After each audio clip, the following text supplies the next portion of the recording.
So I'd like to thank the Hopewell Valley Historical Society for inviting me to do this. And certainly I'd like to thank Russ and Catherine Granzow for all of the work that they've put into this house and the commitment that they've had to this historic house. A house like this demands to have a great owner, and this house is indeed very fortunate to have Russ and Catherine as its steward.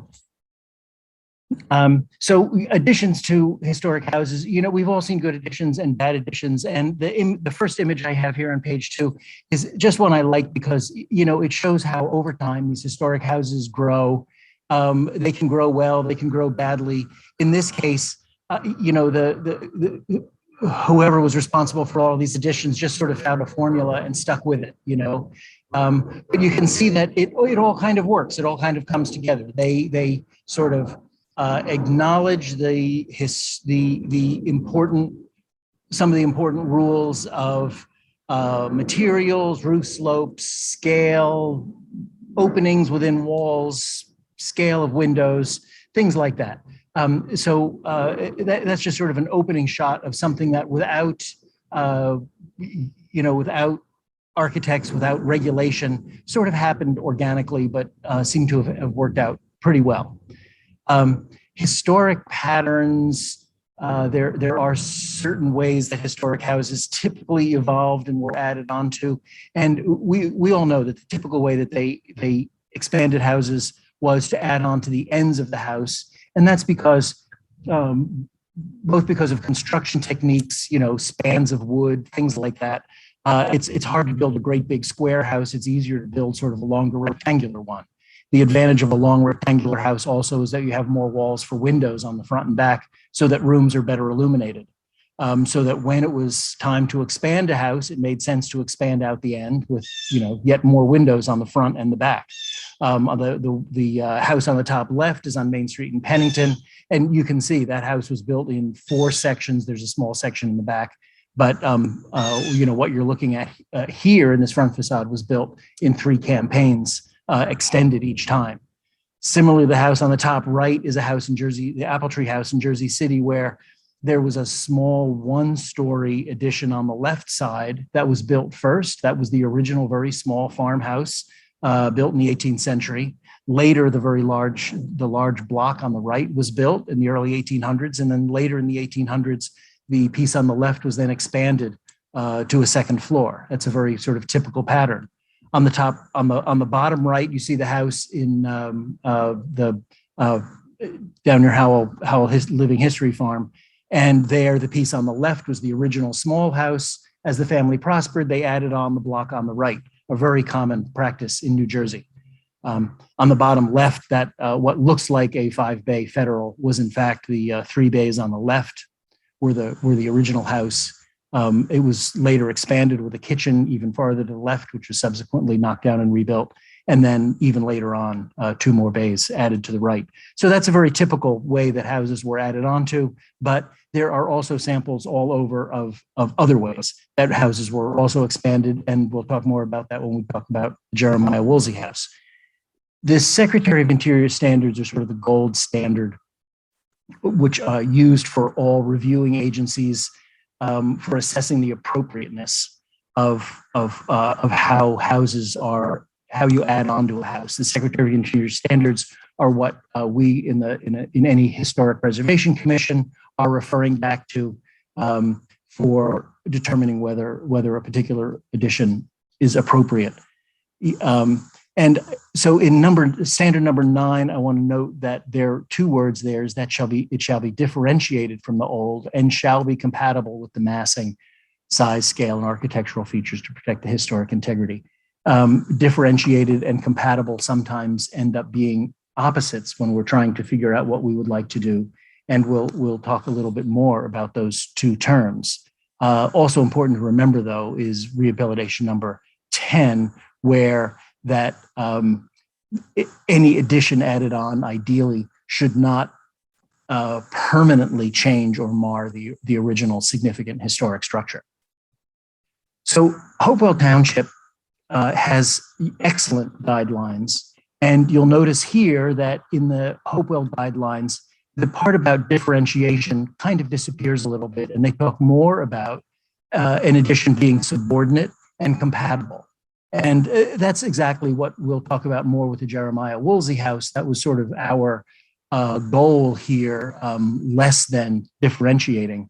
And in historic preservation circles these days, there seems to be a little bit of movement away from this idea of differentiation, although it still is appropriate in certain instances, and a little more appreciation of building things that are compatible.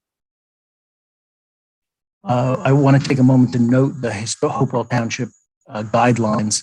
Hopewell Township has a really superb set of award-winning guidelines, all available online. Each one of these guidelines is sort of a separate chapter that you can get online, print out, and they're really an excellent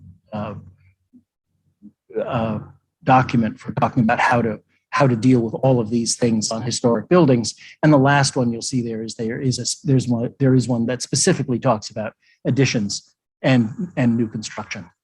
So here's our goal, of course, and it's always the goal, is that we don't want to lose the historic flavor, but we want to modernize, and sometimes that's easier said than done.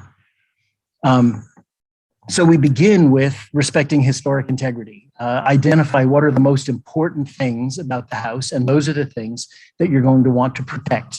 In preservation terms, we talk about those things as being character defining. This is a Stedman house on Washington Street in Princeton, and I'm sorry, Alexander Street in Princeton, which has an excellent row of Stedman houses. And fortunately, from the early 1800s, all of these facades have stayed intact with very, very little change, and they are absolutely character defining, even though there have been some changes to the rear. When additions are added, ideally they might be more subordinate to the major historic portion. The top two photos on the top right show a house in Pennington, where what we have pushed for in Pennington is within the district. We understand that some of these small historic houses really can't accommodate a modern family of four with, SUVs and soccer and everything else that modern families have. So we have really encouraged people to hold on to the blocks that face the street. In this case, that historic block, which is essentially just one room downstairs and one room upstairs with a staircase, and then expand the house as sensitively as possible to the rear of the site.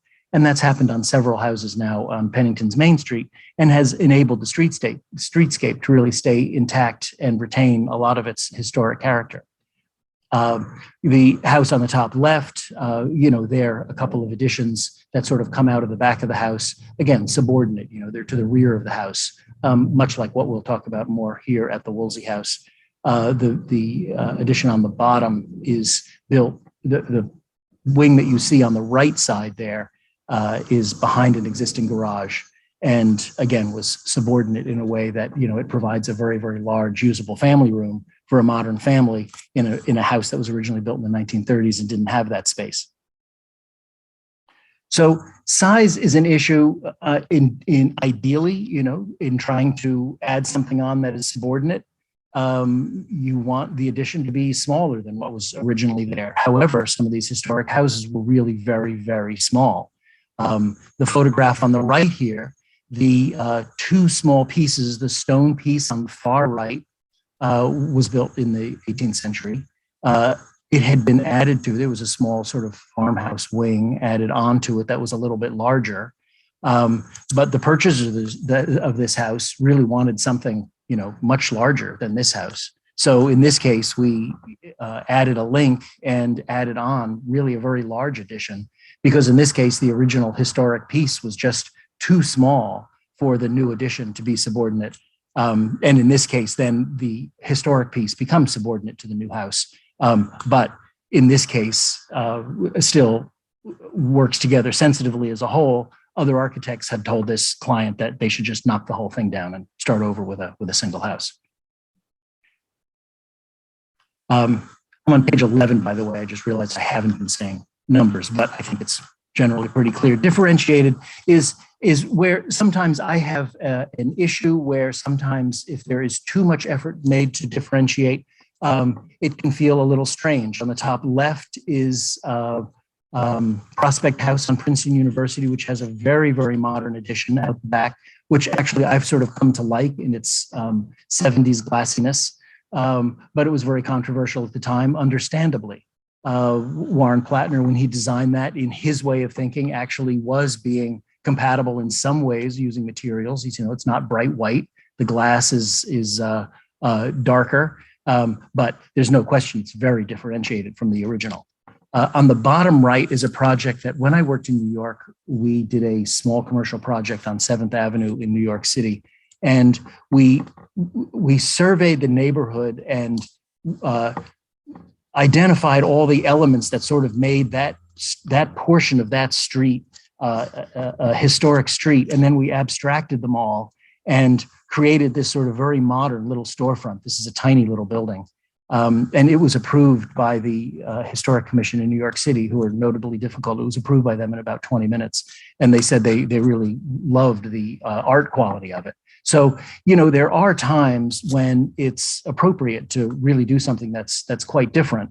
However, there are other times when it just makes more sense to be more compatible and not worry so much about differentiating. The photograph on the bottom left is on University of Pennsylvania campus, a very recent and fairly controversial project, but again, a new addition to a historic house that is quite differentiated. And on the top right is sort of a very simple little farmhouse that has sort of a modern, clean, modern addition that again shows, that you can, in fact, add something on that is fairly modern and still be very, very compatible.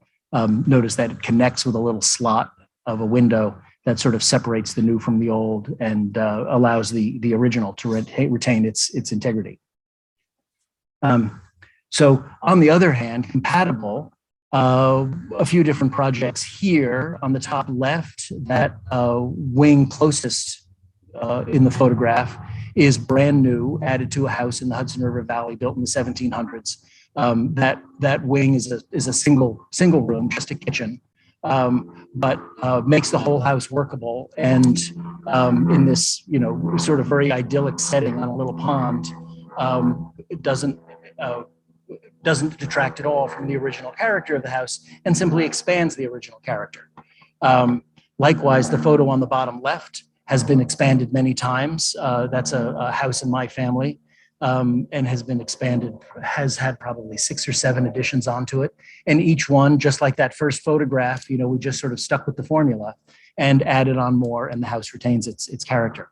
The house on the top right is actually the rear of the house that I showed at the very beginning that had been expanded on Main Street in Pennington. And on the far right, you can see that small gable portion with the chimney and the exposed back of the fireplace. That's the original portion of the house, built also in the 18th century. And then other additions to the house have all sort of wrapped around that original addition. And then at the bottom right, another house in Pennington with a very sensitive addition added onto it, leaving the street portion of it intact and building straight back and adding on to the house.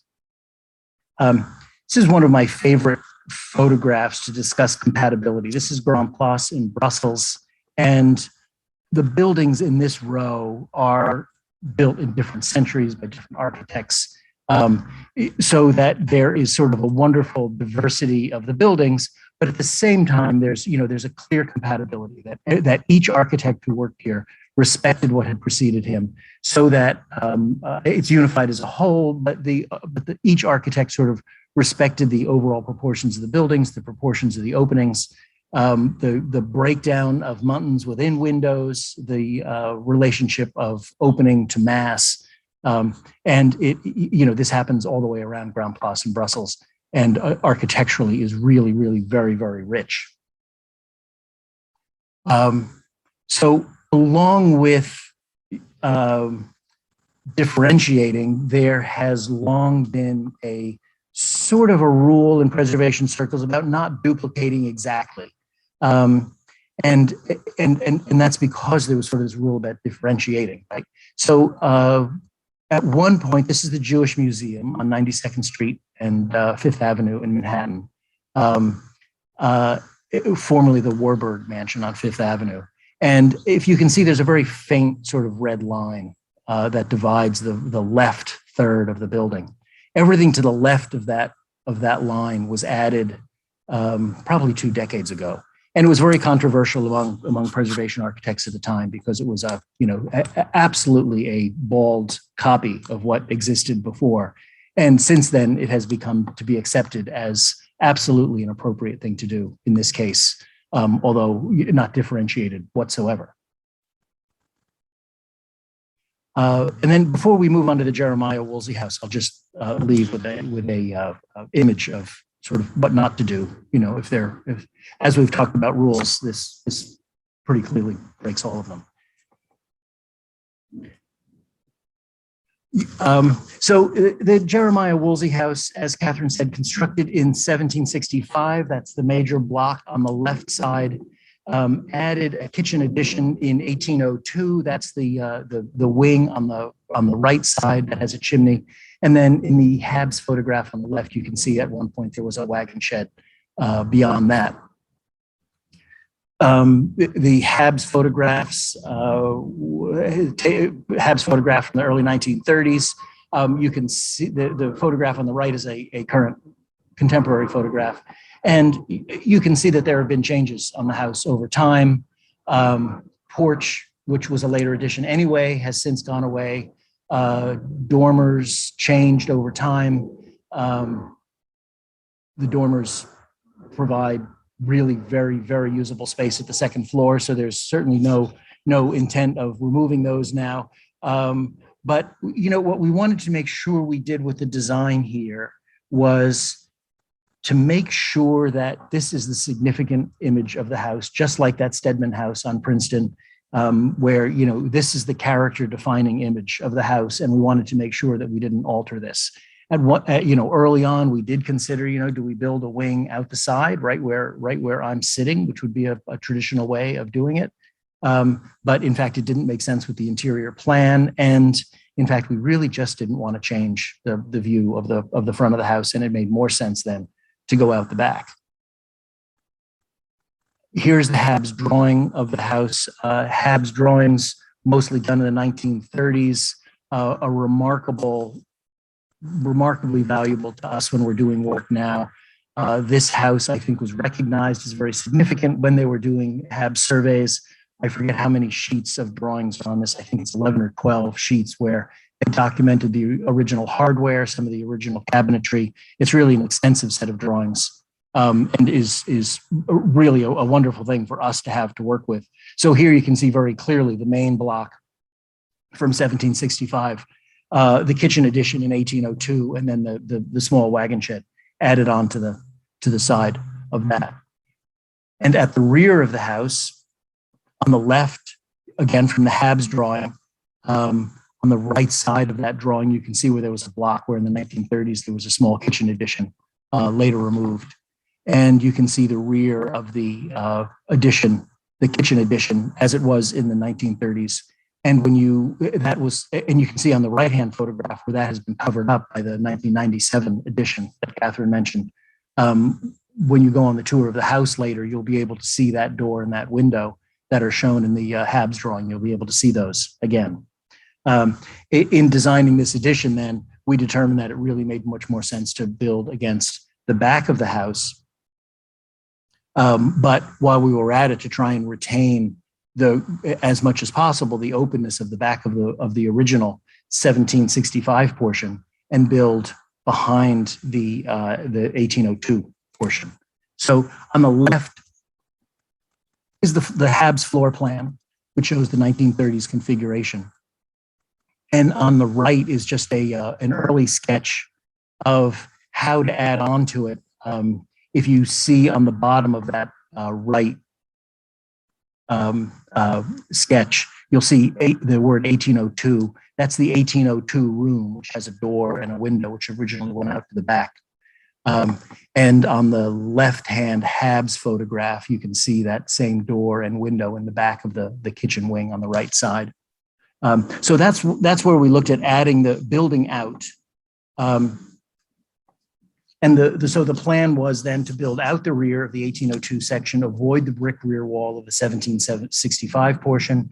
A couple of good things about this are that it meant that the floor would actually be set at the lower level, because the 1802 edition has a lower floor than the original 1765 edition, which meant that if we had a lower floor, then we would have a lower addition and a lower roof, which meant that that front view of the house, you wouldn't see a two-story addition, which was something that was actually very important to us as we laid out sight lines and looked at how the addition would fit on the site.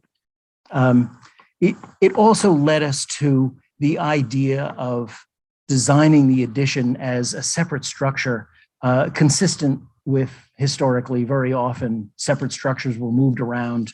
They would pick up a small house, move it behind another house, join it to the side of another house. You know, we very often find locally here where we find sort of two historic houses have been joined together. It's a sort of thing that was done actually very often in this area. And that actually gave us some freedom for how to design the new addition so that it could have, it could be in a way sort of freestanding, but still connected to the existing house.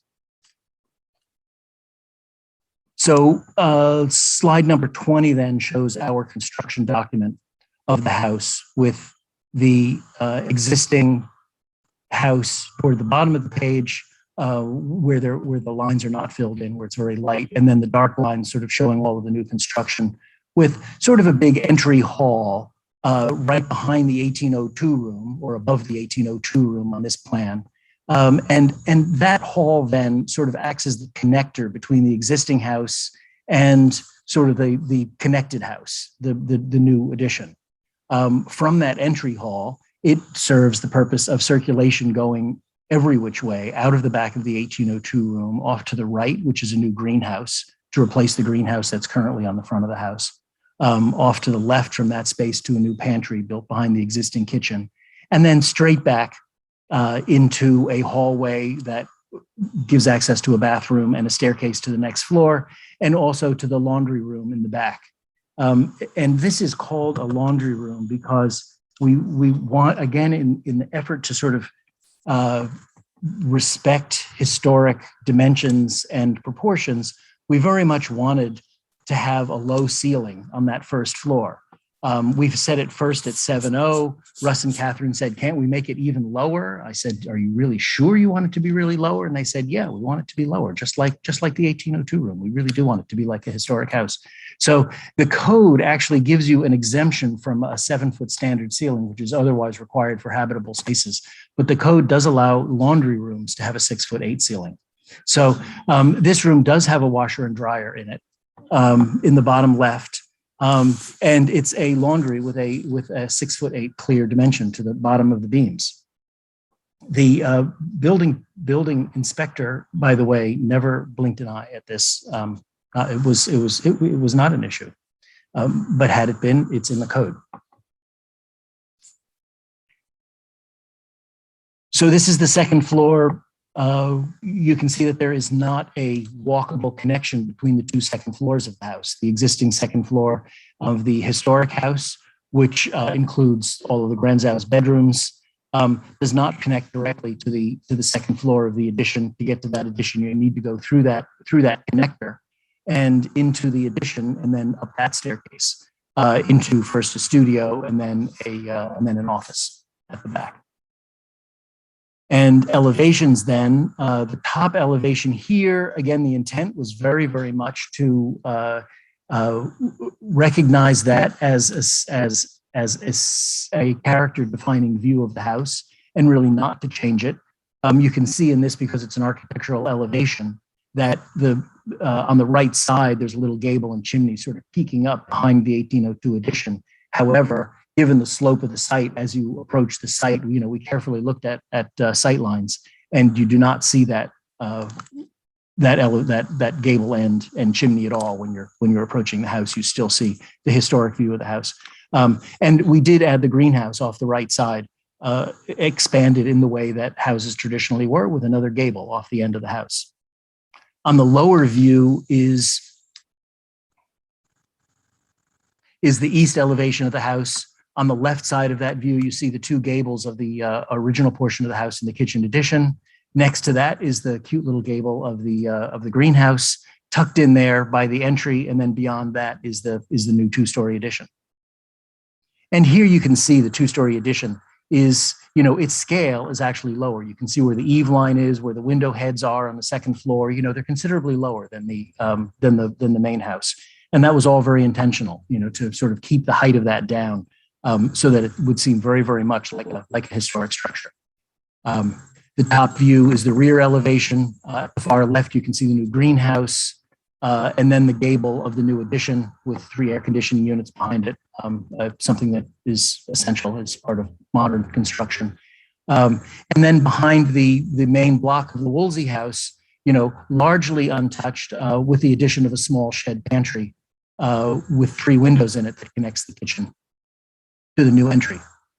And then finally, the west view, which if you just moved over a little bit that way and looked toward the back of the house, that's the view you would see with a new addition, so attached to the back of the 1802 house. So a little bit about details. This house had a lot of detail. This was an extraordinary owner who was willing to go to the trouble of seeing through to really building things in a very, very careful way. Here we have a winder staircase that goes up to the second floor and also goes down to the basement. In the 18th century and 19th century, there really weren't any codes about stairs. If you've been to Monticello, you know that the stairs there are impossibly steep because Thomas Jefferson didn't like wasting space for staircases. But now we have all these codes we need to comply with. And because this is new construction, it has to comply with modern code. We can't say that it's historic. Where a historic winder stair exists in place, like in the existing Woolsey house, they're allowed to stay. And the code recognizes that and allows them to stay there. But when you have new construction, you have to meet the modern code, which means that you have to have headroom all the way through it, that at the inner edge of the winder stair, you need at least 6 inches, that at the walk path, which is 12 inches out from the inner edge, you need to have the depth of a standard tread, and treads can't be higher than 8 1/4, and that standard tread can't be any shorter than 9 inches. So we worked on that, and rather than just sort of start up a straight run and then have a bunch of winders tightly wind around and then straighten out again, we spread the winders out through the range of the whole stair. I'm going to point out Marty Lukash from Lukash Montgomery sitting next to my wife and next to his wife in the middle of the lawn, that every time we came up with a sketch like that, he would sort of say, okay, we'll be happy to build that.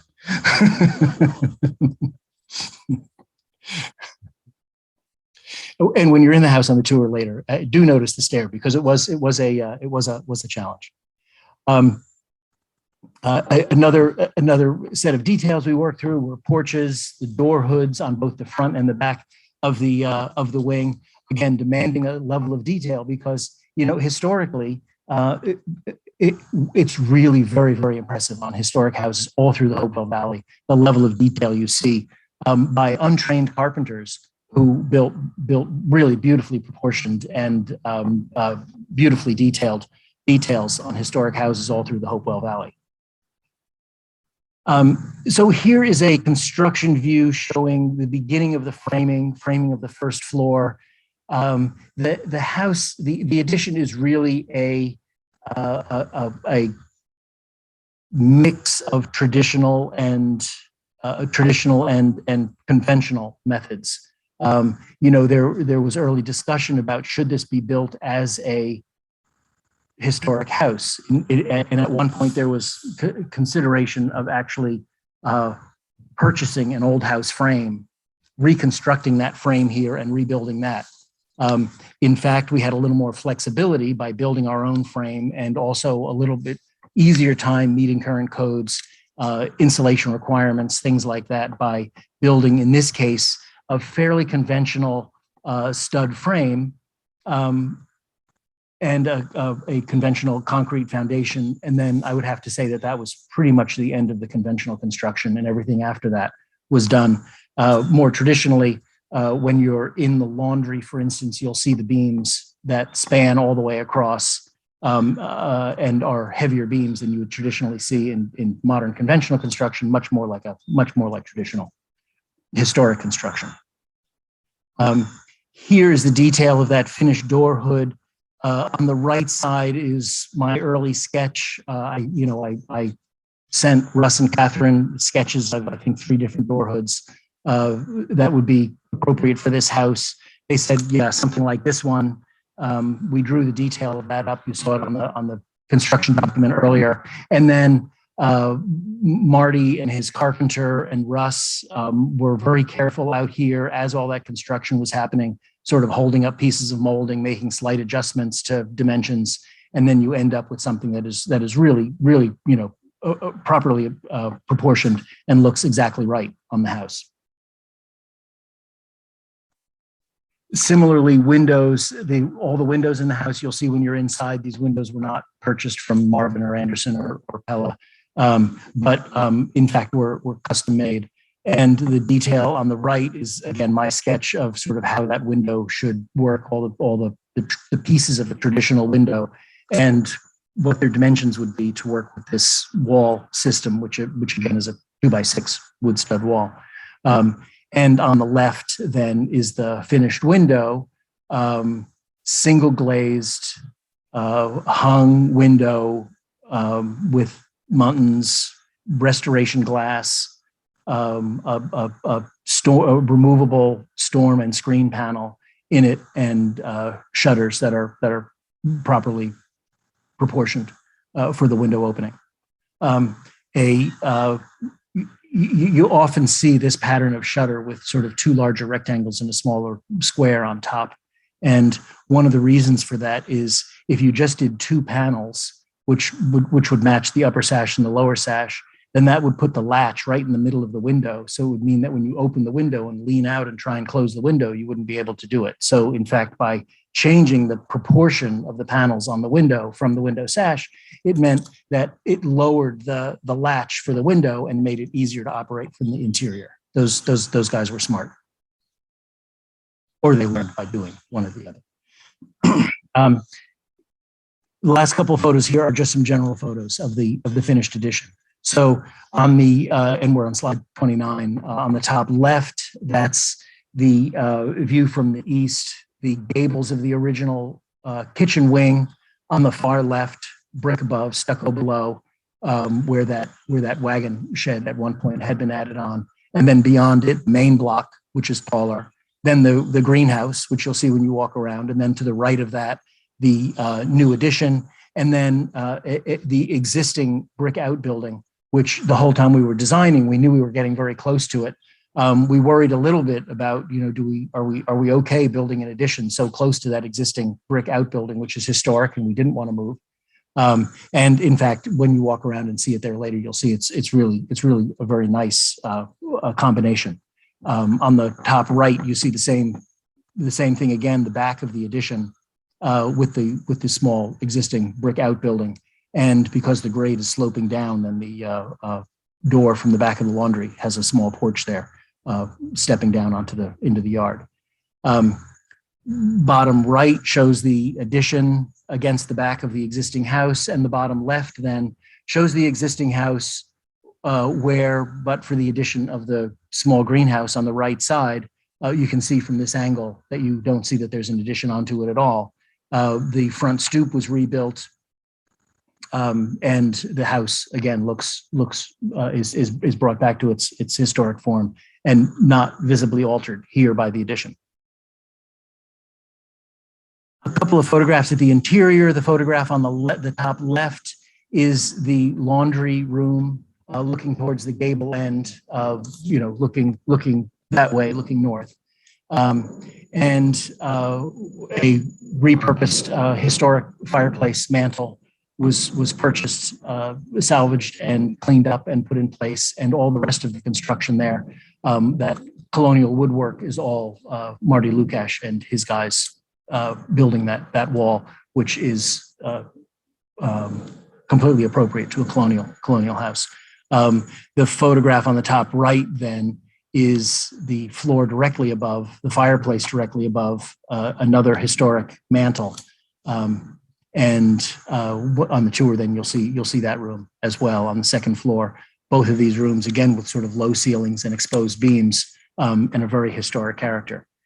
The two photographs on the bottom, then, photographs of the addition, looking in towards the original historic house. And then slide 31, the last photograph, looking at the addition, the piece that is somewhat freestanding from the original historic house, has its own character, its own historic character, separate from the original house, but with its own entrance into the laundry room, and then also the porch in the corner, at the inside corner, giving entryway into the entry, which you'll see later on the tour. So that with that, I've sort of covered what we think is important when we're working on additions to historic houses, what some of the challenges are, and then specifically what some of the challenges were in this project. Again, I'd like to thank Catherine and Russ for being absolutely spectacular clients. It was actually absolutely a pleasure to work on this project, and also to thank Marty Lukash Montgomery. It makes all the difference for really everyone on a project like this to be able to work together as a team. And this whole thing was really, really a pleasure. Are there any questions?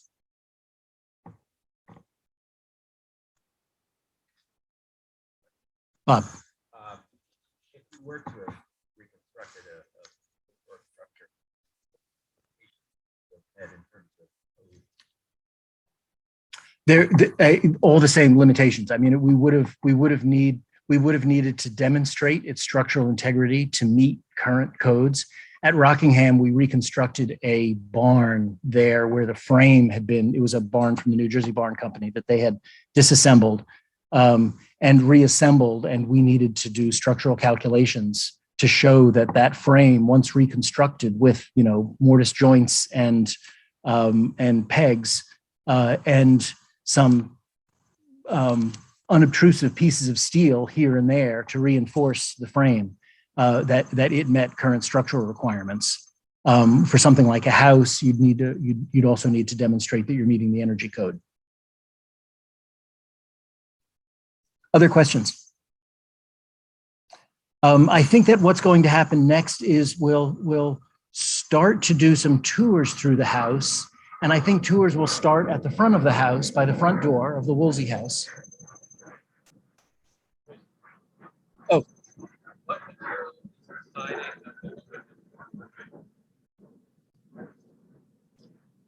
The material, the siding material of the new addition, and I'll talk a little bit about siding materials first, is that in most historic preservation commissions now, where a clapboard siding, which is the sort of siding that is very common in this area, where a new siding is going to be used, generally something like a hardy plank or something like that is generally accepted, where from a few feet away it's sort of undetectable from painted clapboard. And materials like that are generally accepted because they don't have an embossed historic wood pattern in them, but they're just smooth clapboard. They hold paint well, and where there's a corner board and you don't have to lap corners or something, they're undetectable from standard clapboard. In this case, the siding is wood. Any other questions online? No. Okay. Okay. Back to the tour. I think that we don't want the historic houses, as you know, inside have small spaces, right? So we can't take a huge crowd through all at once. So we'll meet by the front door, but if people want to chat and sort of take their time wandering over there, that's okay. And then we'll sort of take whoever comes through first, and we'll probably take groups of, I don't know, we'll say, fewer than 10 people, for 5, 6, 7 people at a time through. And depending on how people move over towards the front door, we may split up. Maybe Russ, Catherine, and I will sort of split off doing some tours. Yes. What is the half survey? Oh, so let me talk a little bit about HABS surveys. HABS is HABS, stands for Historic American Building Survey. It's part of, there's a companion group called HAER, HAER, called Historic American Engineering. What does the R stand for? Resource? I'm not sure. What? A record. Thank you very much, Richard. I knew you would know that one. All right. Anyway, during the Depression, there was an effort made to record significant historic structures throughout the United States. So out-of-work architects, engineers were hired to travel across the country and draft these buildings, and it is an extraordinary record of drawings. They're all available online. If you just search HABS online, it'll take you to the Library of Congress website, where you can search all of them. There are many in Hopewell Township. This house was recorded. Just the other day, I was looking at the record of the Old Baptist Church on Main Street in Hopewell. Runyon House in Hopewell, where we're also working on currently, was also recorded. So there are a lot of buildings in this area that were recorded, and you look them up by county. Extraordinary record of these historic buildings, very, very accurately, and I have to say, beautifully drawn.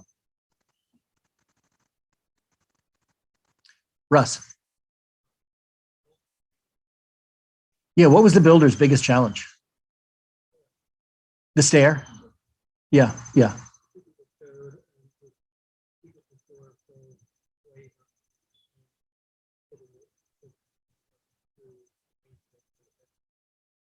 Yeah, I haven't admitted this to Russ before, but there were a couple of times when essentially the house was already built and we were finalizing those stair drawings, and I said, I sure do hope this thing works.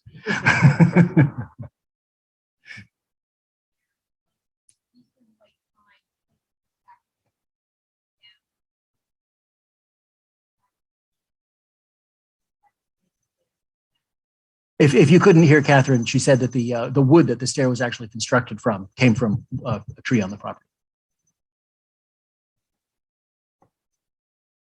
Okay, well, thank you very much, and we'll head over towards the front of the house and begin some tours. Thank you.